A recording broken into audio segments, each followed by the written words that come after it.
Dans les montagnes du Liban, là où les villages s'accrochent à la roche, une histoire traverse les siècles. Une histoire de foi, de résistance et d'exil.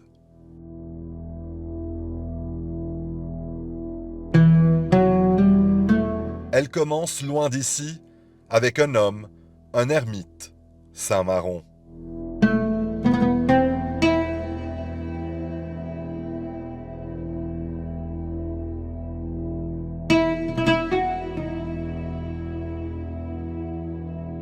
Saint Maron vit au IVe siècle dans la région de Syre, au nord de la Syrie actuelle. Il choisit une vie de solitude, de prière et d'ascèse. Très vite, sa réputation dépasse le cercle des moines. Des disciples le rejoignent. Un mouvement spirituel naît autour de lui.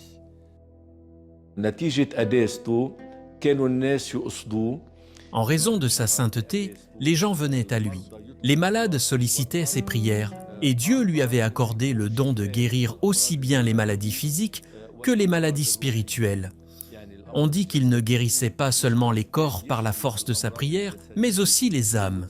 Il aidait par exemple l'avare à se libérer de son avarice ou celui qui vivait dans la colère à retrouver la paix.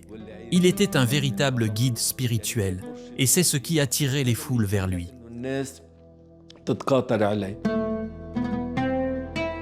Après la mort de Saint Maron, ses disciples poursuivent son enseignement. Ils fondent des monastères, ils structurent une communauté, mais leur attachement à leur foi va aussi les exposer aux persécutions.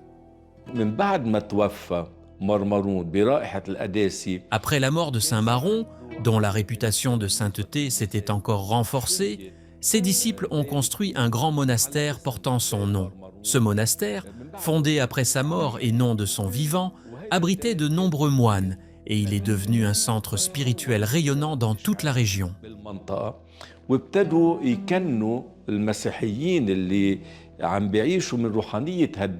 Les chrétiens influencés par sa spiritualité ont alors été appelés disciples de Saint Maron.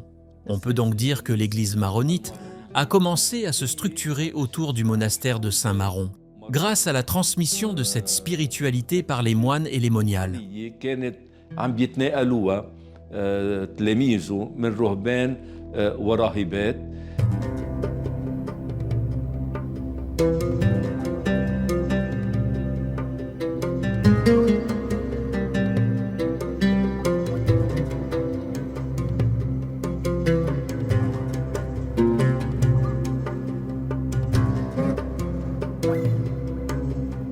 À partir du VIe et du VIIe siècle, les maronites subissent pression et persécution.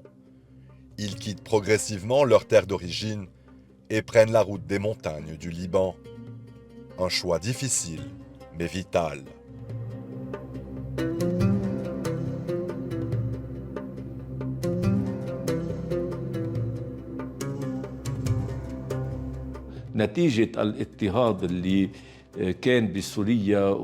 À la suite des persécutions en Syrie, notamment lors des conquêtes islamiques, beaucoup se sont réfugiés au Liban. Deux principales voies ont été empruntées, celle menant vers El Mnaïtra, notamment les régions de Yanou et Akoura, et celle de la vallée de la Kadisha, autour de Bcharé.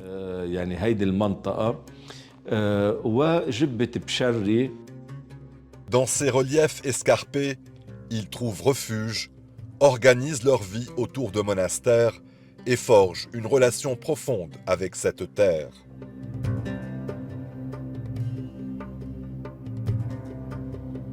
Parmi ces refuges, un lieu devient central, la vallée sainte de Kanoubine. Pendant des siècles, elle accueille le patriarcat maronite. Elle devient un centre spirituel, un abri naturel, un symbole de résistance. C'est ici que des patriarches se réfugient. Ici que la mémoire maronite se transmet, loin des menaces.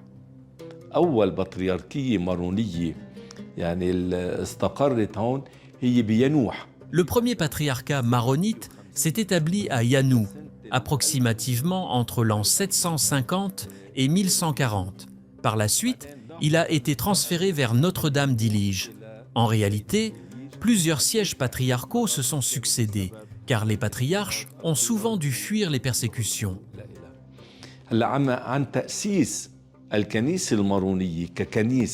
Quant à la fondation officielle de l'église maronite, elle remonte à l'arrivée du premier patriarche, Saint Jean Maron, célébré le 2 mars.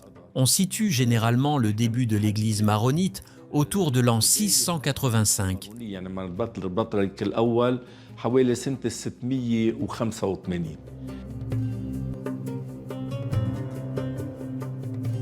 Mais la Vallée Sainte n'est pas le seul refuge.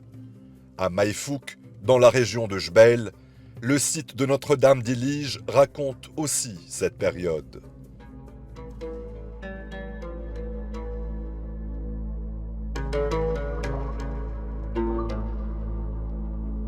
Un lieu discret, caché dans la montagne, où des patriarches se sont abrités pour échapper aux persécutions.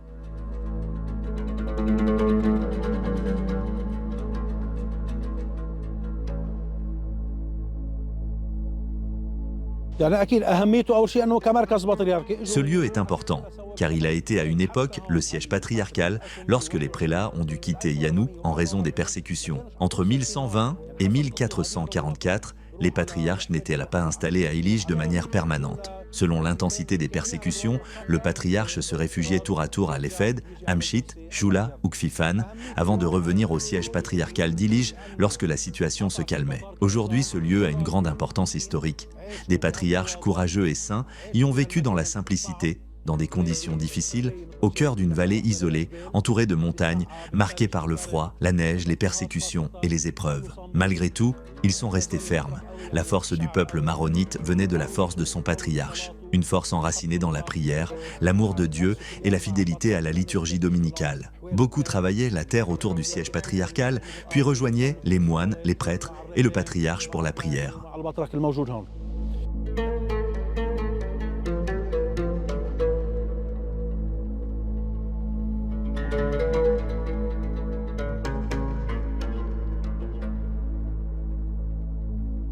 Ici, la roche protège, le silence devient un allié et la prière une force.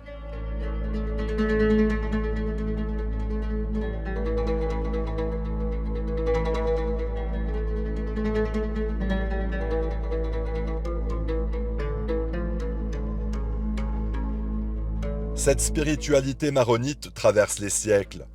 Elle se retrouve dans les grandes figures monastiques du Liban, Saint Charbel, Saint Naamtallah Hardini, Saint Rafka.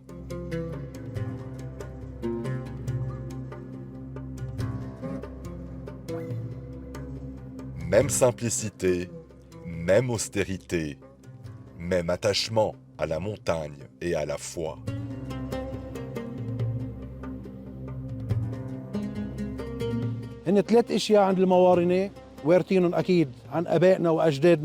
Chez les maronites, 3 éléments essentiels se transmettent de génération en génération. D'abord, ils ne quittent pas leur terre et restent profondément attachés à elle. Ensuite, le maronite ne peut vivre que libre, soit il vit libre, soit il meurt martyr. C'est notamment pour cela que les patriarches et les fidèles se sont réfugiés dans la vallée sainte de Kanoubine afin de préserver leur foi et leur liberté. Enfin, les maronites ne renoncent jamais à Dieu ni à leur église et vouent une dévotion particulière à la Vierge Marie. D'ailleurs, toutes les églises des sièges patriarcaux de Yanou à Ilige, de Kanoubine à Bekerké portent le nom de la Vierge Marie. Certains maronites se sont ensuite installés dans le Chouf et dans le sud. Ils travaillaient souvent comme agriculteurs chez les Druzes ou chez les musulmans, gagnaient leur confiance, travaillaient la terre, achetaient des parcelles. Et c'est ainsi qu'ils se sont implantés progressivement dans tout le Liban.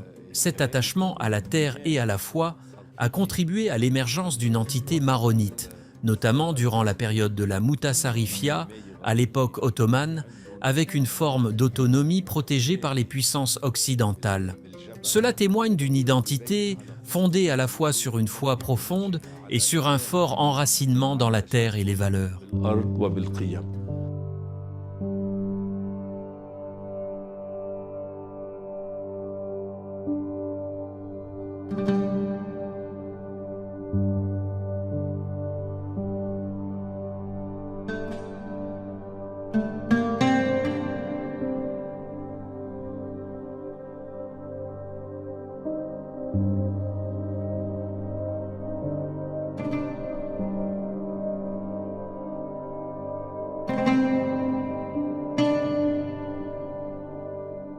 Plus de 16 siècles après sa mort, Saint-Maron continue de rassembler.